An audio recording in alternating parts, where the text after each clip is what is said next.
The contraction hit me like a freight train as I lowered myself carefully into the plush velvet seat of the theater. 9 months pregnant, I was a walking time bomb, and everyone knew it. Everyone except my husband Marcus, apparently, who seemed to forget I was carrying his child whenever his precious mother was around. "Sarah, darling, you look absolutely radiant," Margaret cooed as she approached our row, her stilettos clicking against the marble floor of the opera house. According to YouTube analytics, 99.3% of viewers are not subscribed. That's a huge number. By subscribing the channel that is completely free, you'll help support the channel and never miss fresh content. She was draped in diamonds and condescension, as usual. "Though perhaps you should have stayed home in your condition."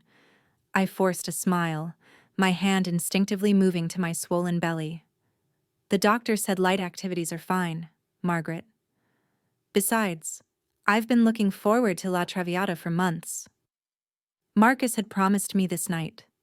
After weeks of him working late, missing prenatal appointments, and prioritizing his mother's every whim over his pregnant wife's needs, he'd sworn tonight would be different. "Just us," he'd said. "No interference." But here she was, uninvited and unwelcome, scanning the theater with her hawk-like eyes. "Oh dear," Margaret sighed dramatically. "I'm afraid there's been a terrible mix-up with my ticket. The usher says my seat is double booked, and the only available spot is in the nosebleeds. You know how my vertigo acts up." I watched my husband's face transform from confusion to that familiar look of panicked devotion he always wore around his mother. The same look that had made him cancel our baby moon for her charity luncheon. The same look that had him driving across town at midnight because she heard a suspicious noise. "Don't worry, Mom," Marcus said, already reaching for my arm. "Sarah won't mind moving." "Marcus," I said quietly, "I can barely walk. These are the only accessible seats we could get, and—" "Sarah."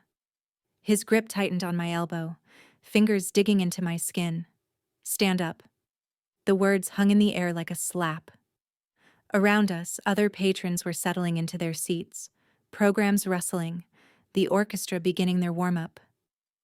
I stared at my husband, this man I'd loved for 5 years, married for 3, whose baby was literally kicking my ribs at this very moment, and saw a stranger.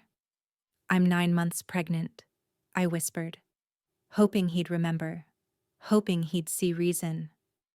"And I'm sure you can manage the stairs," Margaret interjected sweetly.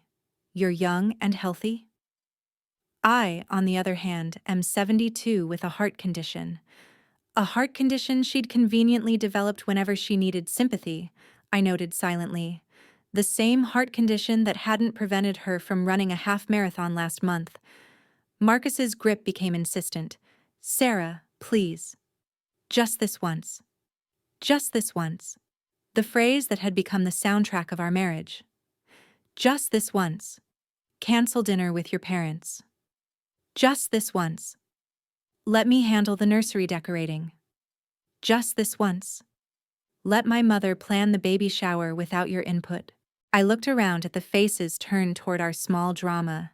Some curious, some sympathetic, some annoyed at the distraction. And in that moment something inside me crystallized, not broke, but hardened into diamond-sharp clarity. "Of course," I said, struggling to my feet with theatrical difficulty. How silly of me to think I deserved to be comfortable. Marcus didn't catch the edge in my voice, too busy helping his mother settle into my warm seat. Margaret smiled triumphantly, already spreading her fur coat across the armrests like a queen claiming her throne. "Thank you, dear," she purred. "I knew you'd understand." Oh, I understood perfectly. The usher, a kind elderly man with sympathetic eyes, guided me up 3 flights of stairs to the available seat. A wooden bench in the back row where the acoustics were terrible, and the view consisted mainly of the back of people's heads. Every step sent shooting pains through my back and hips. By the time I reached the top, I was breathless and cramping. As the lights dimmed and the first act began, I sat alone in the darkness, feeling my baby shift and kick as if sensing my distress. Below, I could just make out Marcus's profile next to his mother's silver head. They looked like the perfect son and mother duo, completely absorbed in the performance. That's when I started planning. The next morning, I woke up to find Marcus already dressed for work, humming as he adjusted his tie. The previous night might as well have been a dream for all the acknowledgement he gave it. "Coffee's ready," he said cheerfully, kissing my forehead like nothing had happened. "Mom texted to thank you again for being so understanding. She said she had the most wonderful time. I'm sure she did." "Marcus," I said carefully, "we need to talk about last night." He paused, one hand on his briefcase. "What about it?" "I thought it went well. Mom was so happy, and the opera was fantastic. I couldn't hear or see anything from where I was sitting." "Oh, come on, Sarah. It wasn't that bad, and it meant so much to Mom." He glanced at his watch. "Look, I'm late for a meeting, but we can talk tonight, okay?" He was gone before I could respond, leaving me alone with my coffee and my fury. I spent the day researching Margaret's charity work, her social circles, her little secrets that she thought no one noticed. It's amazing what you can find when you're motivated and have 9 months of pent-up resentment fueling your investigation. Margaret Whitmore, pillar of the community, devoted mother, generous philanthropist. But also I discovered a woman with some interesting discrepancies in her charity's financial records. Not outright embezzlement. She was too smart for that. But creative accounting that diverted a significant portion of donations meant for underprivileged children into administrative costs that seemed to include her monthly spa treatments and weekend getaways. I made copies of everything. 3 days later, Margaret called with another emergency. This time, her cleaning lady had canceled, and she was hosting her book club that evening. Could I possibly come over and help tidy up? She'd tried to reach Marcus, but he was in meetings all day. "I wouldn't ask," she said in that martyred tone she'd perfected.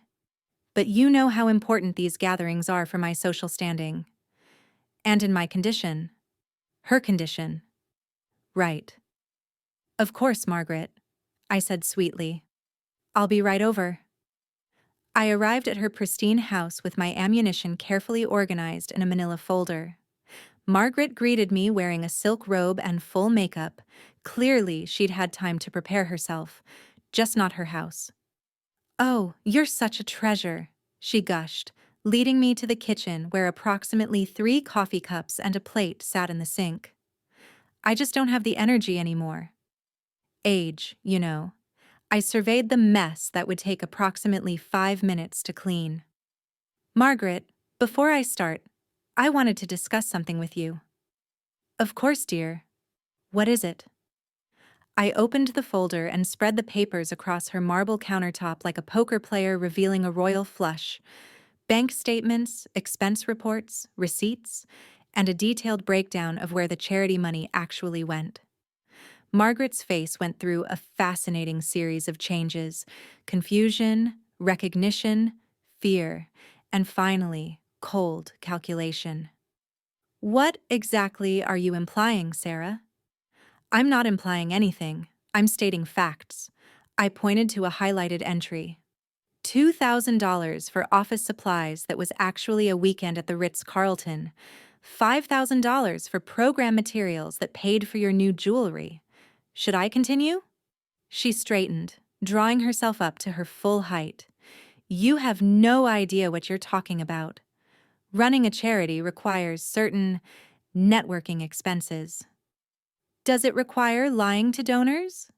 "Because I have the emails where you specifically told Mrs. Henderson that her $10,000 donation would buy school supplies for 50 children. Instead, it paid for your European cruise." Margaret's mask finally slipped. "You little bitch.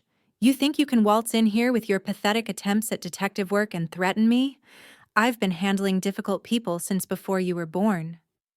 There it was. The real Margaret. stripped of her society veneer. "I'm not threatening you," I said calmly. "I'm offering you a choice.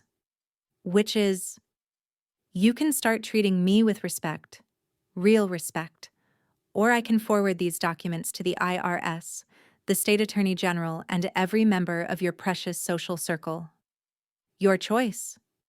Margaret laughed, but it was sharp and brittle. "You think Marcus will side with you over his own mother? You think anyone will believe you over me? I've been a respected member of this community for 40 years. You're just some girl he married." "You're right," I agreed. "Which is why I'm not going to say anything." "The documents will speak for themselves," I began, gathering the papers back into the folder. Margaret's hand shot out trying to grab them, but I was faster despite my pregnant waddle. "Give those to me." "No. Sarah, be reasonable. We can work something out." "What do you want?" "Money? I can." "I want you to stop treating me like I'm invisible. I want you to stop manipulating Marcus into choosing you over his wife and unborn child. I want you to recognize that I exist and have value." Margaret stared at me for a long moment, her mind clearly working through her options. "And if I do this, you'll keep quiet about the administrative irregularities? As long as you change your behavior? Yes." "But Margaret?" I leaned forward slightly, my hand protectively over my belly. "If you ever make me give up my seat again, or manipulate my husband into putting you before his family, these papers go public immediately. Are we understood?" She nodded stiffly. "Good. Now, about this cleaning emergency." I looked around the spotless kitchen. "I think you can handle those 3 coffee cups yourself. I'm going home to rest. Doctor's orders." The change wasn't immediate, but it was noticeable. When Marcus came home that evening, his phone rang. Margaret, as usual. But instead of her typical demands, I heard her actually ask if it was a convenient time to talk.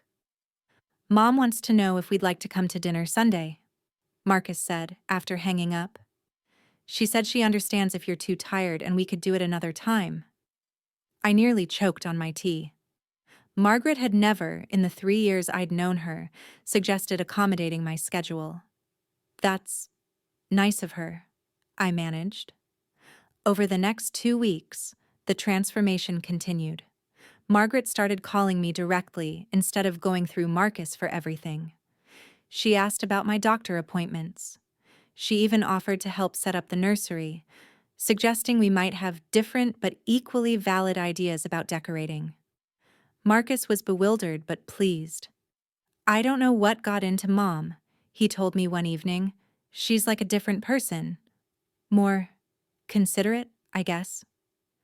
"People can change," I said diplomatically, but I kept the folder in our home safe, just in case. The real test came 2 weeks later at Marcus's company's annual gala. I was now officially past my due date, waddling like a penguin, and experiencing Braxton Hicks contractions every few hours. My doctor had cleared me to attend but warned that the baby could come at any time. Margaret arrived wearing a stunning gown and her usual air of entitlement, but when she saw me struggling to get comfortable in my chair, she did something unprecedented. "Sarah, dear, you look uncomfortable. Would you like me to ask them to bring you a cushion? Or perhaps we could find you a seat closer to the restroom." Marcus looked like he'd been struck by lightning. "Mom, are you feeling okay?" "I'm feeling like a considerate human being," Margaret replied crisply. Something I should have been doing all along. She spent the evening making sure I had everything I needed: water, comfortable seating, even running interference when well-meaning acquaintances wanted to touch my belly. It was like watching an actress give the performance of her lifetime, except I knew it wasn't entirely performance. Somewhere underneath all that manipulation and selfishness, Margaret had found a shred of genuine decency. Or maybe she just really didn't want those financial documents going public. Either way, I'd take it. The climax of our strange detente came at 2:30 a.m. on a Tuesday, exactly 3 weeks after the theater incident. I woke up to a contraction that was definitely not Braxton Hicks, followed by my water breaking all over our Egyptian cotton sheets. Marcus. I shook him awake. It's time. The next hour was chaos. Marcus running around trying to find the hospital bag while I timed contractions. The car ride where he ran 2 red lights and took the turn into the hospital parking lot on 2 wheels. The wheelchair ride to labor and delivery with me gripping his hand hard enough to leave bruises. And then, in the middle of the most intense experience of my life, my phone rang. Margaret. Don't answer it, I gasped between contractions. Marcus glanced at the caller ID and then at me. For a moment, I saw the old conflict in his eyes. Duty to his mother versus support for his wife. But then another contraction hit, and I made a sound that was part growl, part scream, and Marcus made his choice. He declined the call and turned off his phone. She can wait, he said, squeezing my hand. This is about us. About our family. 8 hours later, Elena Rose was born. 6 pounds, 12 ounces of perfect screaming humanity. As I held her for the first time, exhausted and euphoric and utterly transformed, Marcus looked at both of us with wonder. She's perfect, he whispered. She is. Sarah, I owe you an apology. About the theater, about Mom, about a lot of things. Watching you go through this, seeing how strong you are, I realized I haven't been the husband you deserve. I looked down at Elena's tiny face, then back at Marcus. We can talk about it later. Right now, I just want to enjoy this moment. He nodded, tears in his eyes. I love you, both of you, and I promise things are going to be different. Margaret arrived an hour later, bearing flowers and wearing an expression I'd never seen before. Genuine humility. She knocked softly on the door instead of barging in, waited for permission to enter, and approached the bed like she was in a sacred space. Oh, she breathed, looking down at Elena. Oh, she's beautiful. Would you like to hold her? I offered, surprising myself. Margaret's hands shook slightly as she took her granddaughter, and for the first time since I'd known her, she looked her age. Vulnerable. Human. Thank you, she said quietly, and I knew she wasn't just talking about holding the baby. 6 months later, we had our second annual opera night. But this time, it was different. Margaret had purchased a box for the 3 of us, 4, counting Elena, insisting that new parents needed the extra comfort and privacy. She held Elena during the performance while Marcus and I actually got to watch Carmen together, his arm around my shoulders, my head on his chest. During intermission, Margaret bounced Elena gently, making soft cooing sounds that bore no resemblance to her usual sharp tones. You know, she said thoughtfully, I was thinking about that night at La Traviata. Marcus and I exchanged glances. We'd never discussed that evening as a family, though it had become something of a turning point for all of us. I was wrong, Margaret continued. I was selfish and thoughtless, and I put you in an impossible position, Marcus. Sarah deserved better from both of us. Mom. Marcus started, but she held up a hand. Let me finish. I spent so many years being afraid of losing my son that I almost lost him anyway by driving away the woman he loves. Sarah, you've been more patient with me than I had any right to expect. And you. She looked down at Elena, who was gripping her grandmother's finger with tiny fists. You've given me the greatest gift of all. I felt tears prick my eyes. Margaret. I want to be the grandmother Elena deserves, she said firmly, and the mother-in-law you deserve. It might take some time to break old habits, but I'm willing to try if you are. Elena chose that moment to smile, probably gas, but we all chose to interpret it as approval. I'd like that, I said, and meant it. The manila folder still sits in our safe, insurance against backsliding. But as I watch Margaret read Elena bedtime stories with genuine tenderness, as I see Marcus prioritize our family dinners over his mother's whims, as our little family finds its rhythm, I think maybe those papers will stay filed away forever. Sometimes the best revenge isn't destruction, it's transformation. It's taking a situation that could have broken you and using it to build something stronger, more honest, more real. Margaret will never be the warm, fuzzy mother-in-law of my dreams, but she's become something better. A flawed human being who's capable of growth, respect, and genuine love for her granddaughter. And Marcus? He learned that protecting your family sometimes means disappointing your mother, that his pregnant wife needed an advocate, not another person putting her last on the priority list. As for me, I learned that sometimes you have to be willing to play hardball to get the respect you deserve, that standing up for yourself isn't selfish, it's necessary, and that sometimes the best revenge is giving people the chance to become better versions of themselves, even when they don't deserve it. Especially when they don't deserve it. Because in the end, Elena deserves grandparents who love and respect both her parents. She deserves to grow up in a family where women are valued, where marriage is a partnership, and where love doesn't require you to make yourself smaller. And that, I think, is the sweetest revenge of all.